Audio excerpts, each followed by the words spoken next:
নাচ, গান, কথা ও কবিতার মধ্য দিয়ে শরৎ ঋতুর বন্দনা করল রাজধানীবাসী।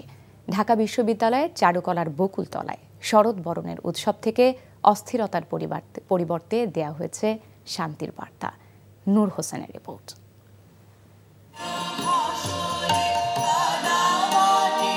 শরতের শুভ্র ভোরে নীলাভ পোশাকে ঢাকা বিশ্ববিদ্যালয়ের চারুকলার বকুলতলা মুখরিত হয় শিশু কিশোরদের পদচারণায়।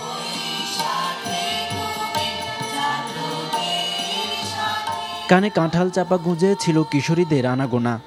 দমকা বাতাস আর বৃষ্টির আশঙ্কার মধ্যেই শুরু হয় শরৎ বন্দনার উৎসব। গণঅভ্যুত্থান পরবর্তী দেশে চলমান অস্থিরতার মধ্যেই সম্প্রীতির গান গাইলেন শিল্পীরা।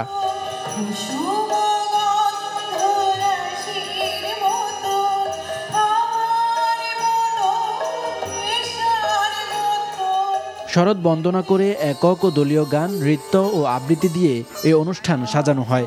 মুগ্ধ হয়ে উপভোগ করেন অতিথিরা।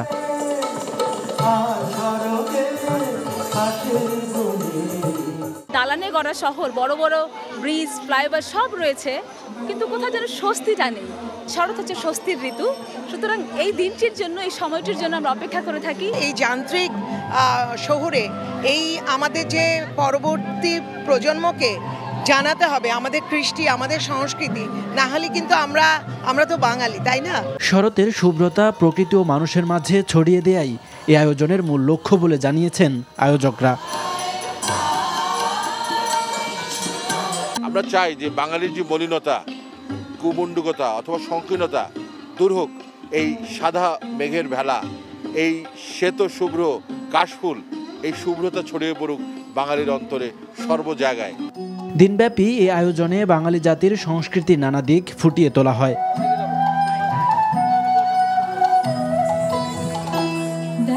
নূর হোসেন, এনটিভি নিউজ, ঢাকা। সাময়িক বিচ্ছেদ শক্ত বাঁধন তৈরি করে। মানসিক দৃঢ়তায় আমি লোহা আগুনে পুড়িয়েছি, ভালো কিছু পাবো বলে। তোর মধ্যে কোনো গলদ নেই। আমার ভুল থাকতে পারে, আমার মধ্যে মিথ্যা নেই। ওরা কি বললো না বললো তাতে কি তোমার এমন রিয়েক্ট করতে হবে? তুমি সব সময় ভালো মানুষ হয়ে থাকতে চাও, তাই না? সবাই ভালো মানুষ, তুমি অযোগ্য। বাসে না কেউ ভালো, ডাকে না কেউ কাছে,